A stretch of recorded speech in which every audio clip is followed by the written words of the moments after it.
In the final video, in our AI Builder 4 processing session, we will work on creating a Power Automate flow that will be triggered when a new invoice is uploaded to SharePoint. When the document is uploaded, it will trigger a flow which will process and save information from the forms.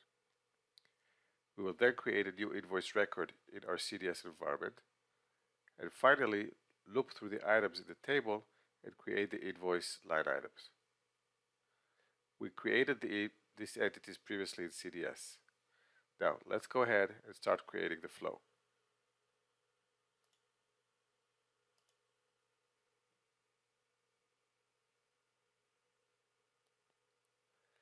We will add a SharePoint trigger and use when a file is created in a folder, and we'll set the site address and the folder ID.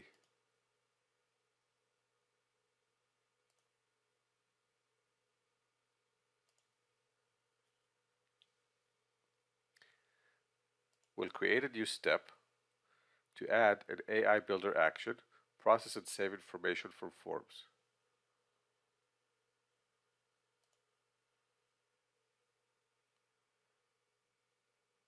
We then select the AI model, which we previously created, the document type, and the form. The form will be the file content from the previous step, the SharePoint where the file is created. At this point, I'll go ahead and rename the flow Create Invoice from SharePoint,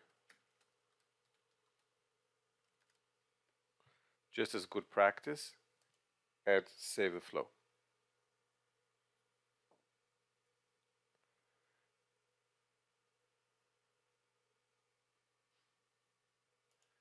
The next step will be to create the invoice record. I'll create a common data service curate environment, create a new record action, and specify the invoices as the entity name.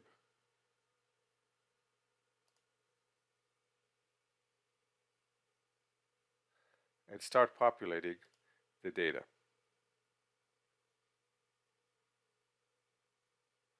In the Dynamics content, all of the attributes can be found with the label value as part of their name. For example, the bill to address will be bill to address value.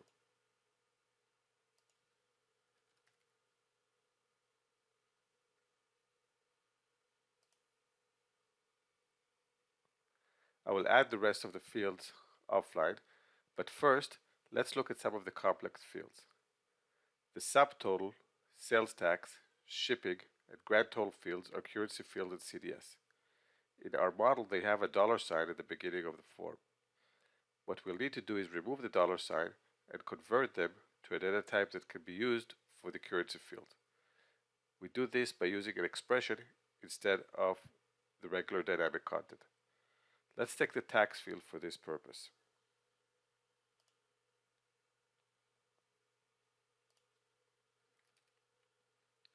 We'll search for the sales tax value.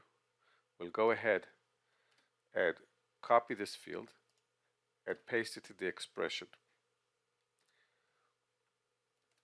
We'll remove the unnecessary characters and add the substring to start at position 1, and then we'll convert this to a float and press OK. I'll add the invoice number, as that is a required field as well.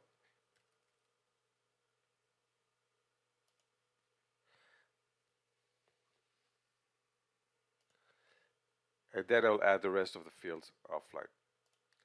Let's go add a new step, and I'll save the invoice number that was created, or the invoice ID, as a variable. This will help me with the creation of the child records.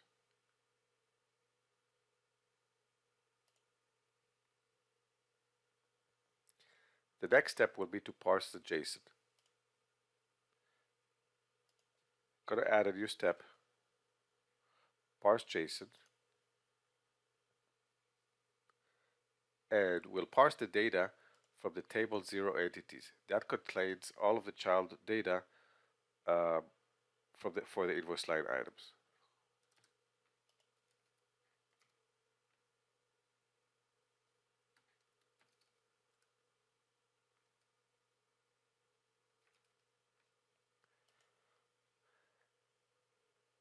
I'll click on Generate from Sample,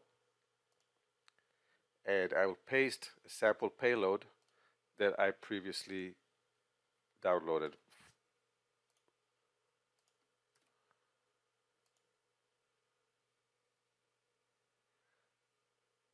The next step will be to do an apply for each on all of the items from the parse JSON.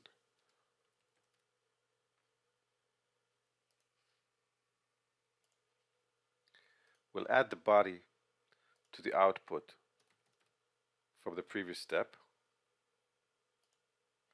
and then add a new action to create a child record for the invoice line items.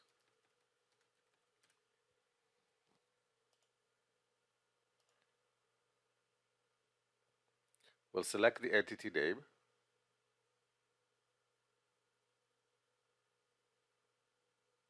which is invoice line items, and we'll start adding the missing attributes. The first attribute is going to be the invoice from the previous step. We'll need to populate this to the invoices entity, and I'll paste here the name of the entity, and I'm going to add the variable to the end of that name.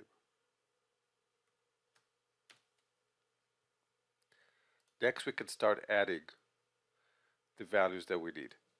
If I do a search for value, I'll see that there's 4 values in here.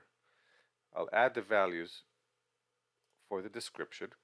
The description does not require any particular expression. And then I'll add a value for the total price.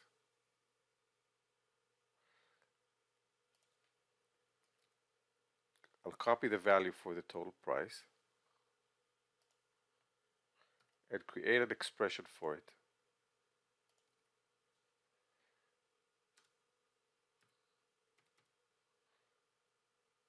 We'll use the same logic as we used in the previous steps.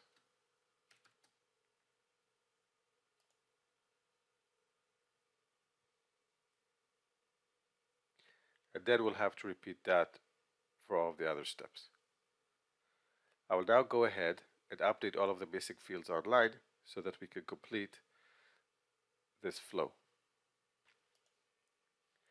We have now updated all of the missing fields, so we can look at the values or the custom values that we have. In the quantity, we converted to an integer. In the total price, we removed the $sign and converted to a flow, and the same for the unit price. I've also added all of the missing fields to the invoice record, which everything is taken from Power BI.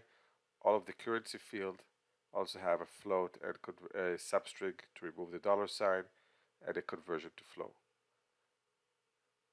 Now that the flow is completed, let's go ahead and save the record.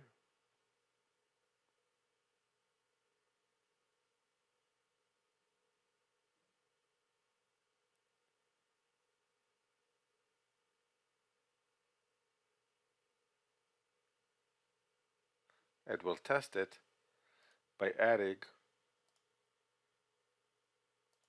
a new invoice to my folder. So I'll go ahead, upload a new invoice,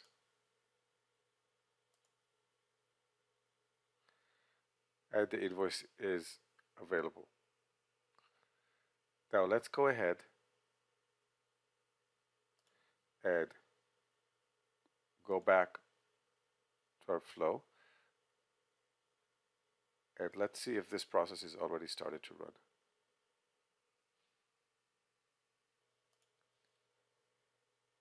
We'll refresh the page again, and we'll see that the flow has run. It took 18 seconds and it succeeded. First, let's take a look at our active invoices. We see that there's no active invoices. I'll go ahead and refresh the page, and we'll see that there's an active invoice that was entered. I'll go ahead and click on the invoice, and we'll see that all of the values from the invoice have been created and added to my CDS environment. Now let's go ahead back to our flow. We'll click on the run history, and we'll see that all of the items have been processed and succeeded. We'll see that the invoice record was created with all of the data, as well as all of the invoice line items for each one of the records. I hope this was beneficial, and check back our other videos that we have on our channel. Thank you very much for stopping by.